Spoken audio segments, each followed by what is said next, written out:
I genuinely convinced myself that everything was okay and that nobody, especially Ryan, would notice. Naturally, I didn't believe he would care. So I didn't intend for it to reach this far. I mean, I am aware that he has previously been on my case over money. He is obsessed with every dollar and always tries to save money. This, however, is different. He has never, I believe, looked at me the way he does now, as if he finds me unbearable. Now, here's the thing, I'll admit that I've never been good with money. However, I never considered it to be that significant.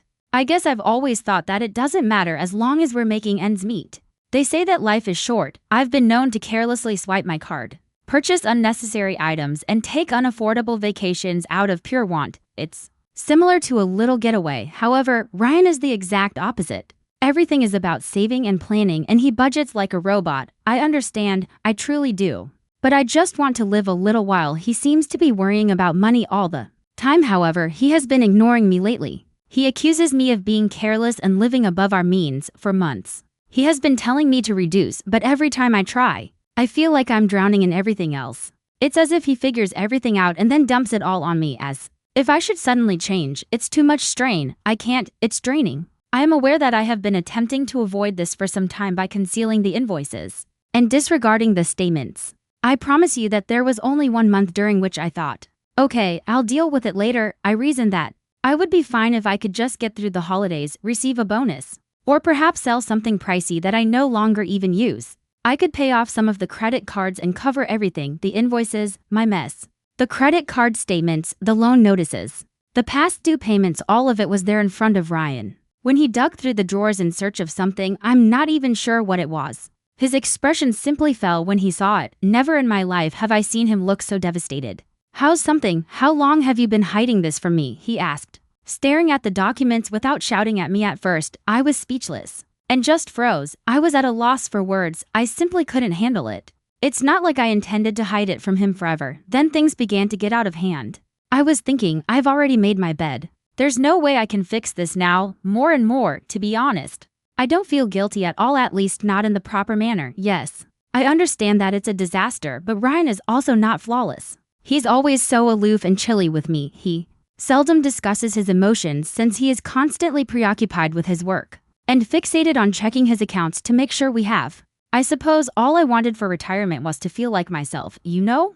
Not simply the mother or Ryan's wife. I purchased new clothes, out to eat meals, and other unnecessary items because I wanted to treat myself. But since he's the one who worries about money the most, I reasoned that treating myself wouldn't hurt. I mean, I deserve it. When the package arrived at the door, Ryan learned about one of the purchases, a ridiculous pair of shoes that cost $150. He shook his head after glancing at me and them. As if in contempt, he murmured, Julia, in a low voice, you just can't stop, can you? I truly don't understand. I don't even understand. I assumed we were on good terms. But now he claims I have been deceiving him for months and that he doesn't. Trust me, yes, I have, but I didn't consider it to be a huge deal. It wasn't deliberate. I'm just trying to retain my composure here, so maybe I didn't want to worry him. I was unable to comprehend his statement that he was considering leaving. How could he have done this to me? Really, all of has been my responsibility. He wants to abandon me because of some ridiculous bills, even though I've been bearing the burden. Really, the worst part, though, not that I feel sorry for him right now. I'm more with myself since everything is going wrong. I mean, I was always the one that brought some excitement and broke up our pattern. I suppose I never gave the impact of what I did to him any thought. How was I able to? I was just going about my life, doing what I felt was right at the time. I'm not prepared to lose him though, so it's not even about that anymore. I'm sitting here now, wondering whether I'm going to lose him forever and if I'm to blame for this. Not really, though. I don't believe it is. Perhaps he's simply too rigid and inflexible in every way. Perhaps I wouldn't have felt the need to flee if he hadn't been so icy. But isn't that not my fault? I never imagined it would this, since he learned everything. Ryan hasn't spoken to me very often, to be honest. It feels as though we are now simply two strangers sharing a home. I'm sitting here waiting for anything to happen, waiting for him to get over whatever it is that's bothering him, and he's aloof, hardly recognizing me. However, he hasn't. I am at a loss on what to do. I feel as like I'm caught in a vicious loop where everything is good until it all falls apart. Every time I bring it up, he shuts down even more, making it more difficult to ignore my attempts to talk to him about fixing it. You see, it's insane. The more I consider it, the more I believe he is exaggerating. Yes, I am aware that I made a mistake, but why is he unable to let it go? He's been managing his finances for ages, and it seems like we'll never be wealthy. Anyhow, won't we? What use is it to worry about every small thing all the time? I don't understand. The first time we discussed it following the discovery, Ryan advised me to take responsibility for my actions, but to be honest, I had no idea how to do so. I was unable to even meet his eyes. I wanted to apologize to him for my mistake, but I was unable to do so. I simply couldn't bear the burden of it. It wasn't that I didn't feel bad. I so made excuses rather than taking full responsibility as he requested. I said, I didn't mean for it to get this far. Sometimes I just want things that boost my self-esteem. I realize it seems weak, but it would have been more realistic if I had simply said, yeah, I'm terrible with money. That would have required me to confront my actions. I therefore attributed it to everything else, including stress, pressure, and a sense of being stuck. However, the more I attempted to defend it, the more I realized how furious he was. At that point, he said to me, I don't think I can trust you anymore, Julia. I remained silent. How could I respond? He has every reason not to believe me, and he's correct. However, it was like being slapped across the face. I was unprepared for the way it stung. I assured him that I would make amends, settle the debts, and make savings. But he simply gave me a disbelieving look. He no longer believes me, and for good reason. Everything is collapsing now that I've been lying to him for so long. The problem is that I'm not entirely mistaken. I'm not, really. I didn't ask for any of this to occur. I'm not out here merely attempting to destroy our life. What irritates me the most, I believe, is that I was merely attempting to deal with the way things were going, while Ryan just sits there and critiques. I've been doing everything I can to control the mess and keep it together. I understand. He is the one who is in charge and has everything under control. I'm trying. But why can't he see it? Instead of making me pay for every small error, why can't he just lend me a hand? That's the painful part. He acts as though I've made a huge mistake with everything I've done. Perhaps it has. But why does he constantly feel the need to be flawless? No one is flawless, including us. Perhaps things had calmed down and he was prepared to talk. When I entered the living room this morning, however, I realized that was not the case when I saw him sitting there with his face unreadable. I don't know how to get over his coldness and distance anymore, but I tried. I could tell he wasn't listening when I tried to explain myself to him. He was staring at his phone, tapping through whatever it was, and he wasn't even looking at me. Maybe later, he murmured when I asked if we could simply chat, but we never did. What do I detest the most? He's behaving as though he's the victim. In this situation, everything was damaged by me. He's not flawless either, but he's acting as though I'm the only one responsible for everything that goes wrong. His obsession with preserving every dime may have contributed to my sense of alienation. I've tried to explain and communicate with him, but he simply doesn't understand what I need. And he can't even see it, since Ryan has been avoiding me. I must admit that I'm feeling a little numb right now. I'm not even sure how to feel, even whether he still wants to be here is unclear to me. I feel as though I'm simply waiting for the day when he permanently leaves. However, I can't just sit here and let him go without a struggle, though I'm not sure if he wants to stay. I'm also not ready to let go. I thus continue to strive to repair it by taking on extra work, reducing the little things, and attempting to pay off as much as I can. I've been trying to make up for everything. However, I always feel like my efforts to remedy it are insufficient. He simply gives me the look of someone who has already decided on something. I'm not sure if I can continue to fight, but perhaps he has. I'm not even sure if I'm doing it correctly. What if it's too late already? Last night, Ryan finally got back to me. I suppose spoke isn't the appropriate term because he just blurted it out, almost as if he had been keeping it in for too long, and then it just spilled out at once. He replied without glancing at me, I'm done acting like everything's fine. I froze. For a brief moment, my heart literally stopped pounding. God. His eyes were icy as he gazed up at me. It's the first time I think I've ever seen him look at me that way. He was simply done. He wasn't angry or depressed. You believe that if you continue to ignore it, things will magically improve, Julia? However, it isn't. I was at a loss for words. You've been digging a hole so deep I can't even see the bottom anymore. Although I knew it wouldn't help, there was a part of me that wanted to tell him that I was trying and that I was repairing it. He was angry and no longer paid attention to me, and I understand. I do. But I didn't think it would end like this when we initially got married. I didn't envision this future, you know. All I needed was to feel important again, instead of feeling pressured, stressed, or like I'm failing all the time. I wanted to experience something else. And as I gave it more thought, I came to the conclusion that the money wasn't the primary issue at all. The issue was that Ryan and I had lost our true connection. It was as if we were two roommates who just so happened to share a bed.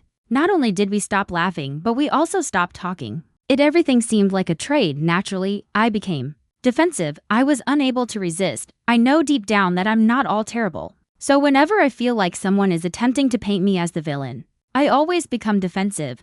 I've been under a lot of pressure and have been having difficulties. I'm trying, but I'm not perfect. At least I'm doing something. Even if I'm not doing it the way he wants me to. Remember, I'm not perfect, but I'm trying. I shot back, Ryan. You have no idea how difficult for me. You don't understand. At that point, he gave it to me. Do you understand? His voice was forceful but hushed as he spoke. I understand since I've spent months watching you ruin everything. I've been here, Julie. Watching you bury us mooring. You're not even able to acknowledge it. It's impossible to say, I made a mistake, and then it dawned on me that he was correct. I was unable to utter it. I couldn't seem to take responsibility for my actions. I continued to justify myself. I continued to deflect. At that point, it wasn't even about the money, rather. It was about my fear of accepting responsibility for my acts and my inability to acknowledge my wrongdoing. The worst part is that I was aware of my wrongdoing at the time. I had a horrible, tight feeling in my stomach that confirmed everything he was saying was accurate. However,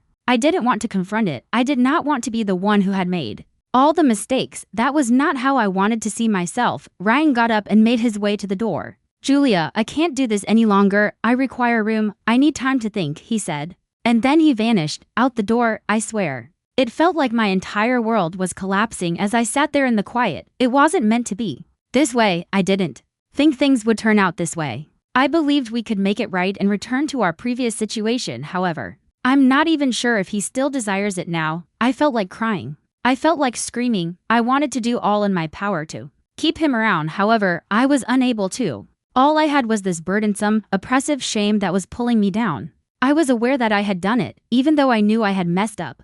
I had no idea how to make things right, no more. But he was correct. For so long, I've been avoiding the truth by telling myself that it wasn't that horrible, that I could manage it, and that I could make it right. However, I was unable to. I had no idea how to stop Ryan from slipping away from me at this point. I reflected on the day I spent that way. When I purchased that pointless purse that I didn't require, I believed that it would somehow improve my mood and make everything better. However, it didn't. And that one choice led to everything else. The unnecessary dinners, the unplanned shopping trip, and the credit card bills I continued to ignore. I'm now stuck here dealing with the fallout from everything that's stacked up. I'd like to change. Yes, I do. However, I can't just force it to happen. It isn't that easy. Although I wish I could snap my fingers and make everything well, I am unable to do so, and because I can't do that, I despise myself. I have no idea where Ryan is at the moment. It's been hours since I last heard from him. He might be at work, he might be out with some pals. However, he is obviously thinking wherever he is, and I'm not sure whether what he's thinking will help us get back together. I'm beginning to question whether or not I've already lost him. Perhaps it's too late already. Ryan has been gone for 2 days, and the solitude in this house is overwhelming. It feels vacant around every corner. Even the TV's tone seems off, as if it serves only as background noise and offers no solace. I can't help but remember what he said about me never owning up to my mistakes. I really detest it. It's like a buzzing bug that I can't get rid of. A persistent hum in my head. I'd rather not deal with it. I don't want to acknowledge that I've made a mistake, and that I may have reached the bottom of this hole last night. I gave him a call to see how he was doing. Really, I wasn't prepared to apologize. I wanted to say something, anything even. Though I didn't think I should apologize, I had to let him know that he was on my mind. I said, "Hey, Ryan," as soon as he answered. After a lengthy silence, he said, "I was just calling to see how you're doing." He began to say, "I'm fine," but he stopped short. He didn't have to. I could tell from the tone of his voice that he was tired and irritated. The line fell silent once more, and I could feel the heat of his silence blazing through the phone as he said, "Ryan, I know you're upset with me, and I get it, okay, but I want to fix things. I just need to know." He asked softly, but with a frigid undertone. "You really want to fix things, Julia? Because it's not about fixing things for me. It's about you actually taking a long look at yourself. You've been lying to me, Julia, for months." My words, "I'm not lying," were abrupt. I didn't want you to think I was failing. I didn't want you to see how it was. You think I didn't know? You think I didn't see it? I didn't want to call you out, Julia. I didn't want to, but now it's like, how could I not? You've been making excuses for your debt, for your habits, for everything. And I've been trying to be patient, but I can't do this anymore. His words struck me like a blow, even though he hadn't been present.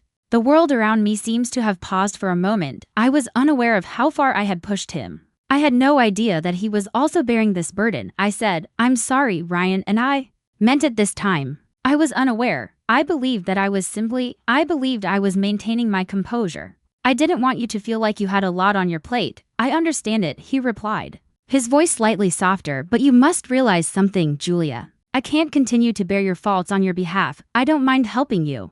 But it's difficult to continue when you continually repeat the same mistakes. Furthermore, trust is more important than money. Believe it's broken by me. I know I made a mistake, and I've broken it. I believe," I whispered. "I apologize.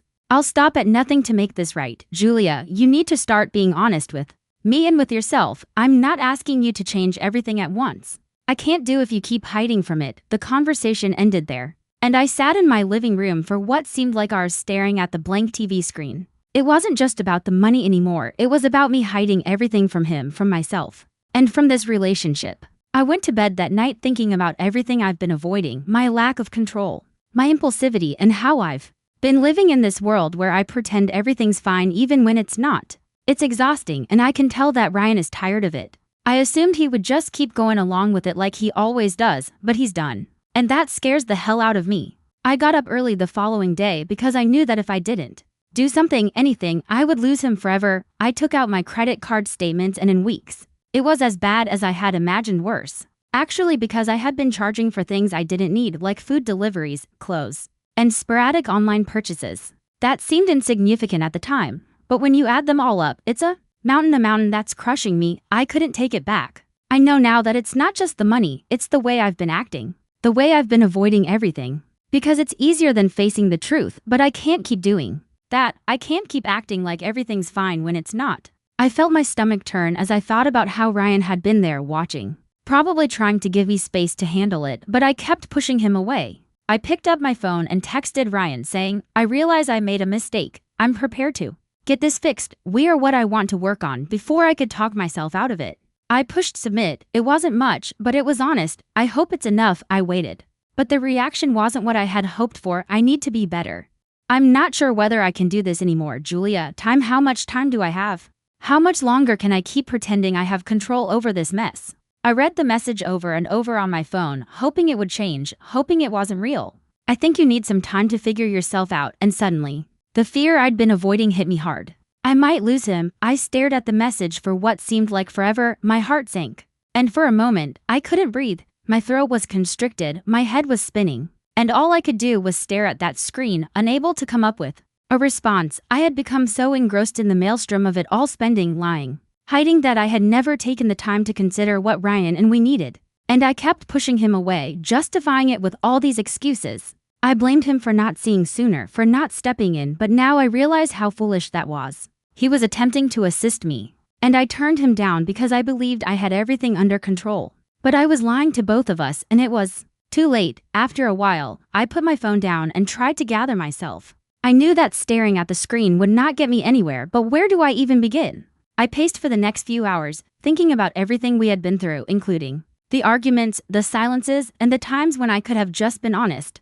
But instead I chose to bury it all. But it always does, and now it was costing me everything. I called him again. This time, without waiting for him to answer, I had to say something. "I couldn't sit in this any longer. I understand that you're furious, Ryan. Don't give up on us. Even though I know I've been a disaster, I was wrong. I should have gone to you sooner. I should have been honest with you about everything, about the money, about what I've been hiding, and about me. I've been so foolish, and I'm sorry." My voice broke, and I could feel the weight of the words. "Don't give up on me, Julia. I don't know if I can just go back to how things were," he said after a lengthy silence. "You've caused me too much pain." Quickly, almost frantically, I answered, "I just want a chance to fix it, a chance to prove I can change. I don't want to go back to how things were." After another pause, he added quietly, "Julia, I'm not sure. That's a lot. I must think." My chest constricted. "Please, Ryan, don't leave," I said. "You are necessary to me. I can't do this without you." However, I knew in my heart that wasn't about simply needing him anymore. Rather, it was about me fixing myself, and no matter how much I pleaded with him or tried to persuade him, things wouldn't miraculously improve. I didn't hear back from him that day, and to be honest, I don't think I expected to. I've been going around in circles for the past few months, acting as though I wasn't getting into more trouble. pushing Ryan away each time I made another snap choice. I injured him. And now he was done. I reflected on everything for the remainder of the day, including how I got here and the decisions I made, and for the first time, I realized that perhaps Ryan wasn't the only one who needed time. Perhaps I also needed time to discover who I am, free from lies and distractions, to understand what I truly want from life and myself, and perhaps just possibly to realize that fixing me must be about me and no one else. I have no idea where Ryan and I will go from here, or whether we will ever be able to get back together. But I do know that if there is any hope, it begins with me taking responsibility for my actions and being honest with myself for once. Thus, I find myself sitting by myself, staring at the phone that I'm too scared to touch, knowing that I can't go back, not to the past, not to the lies, and I have to face the truth one step at a time. Whether Ryan is involved or not, I can't keep avoiding the truth, and the truth is that I'm the one who allowed this to all come to an end.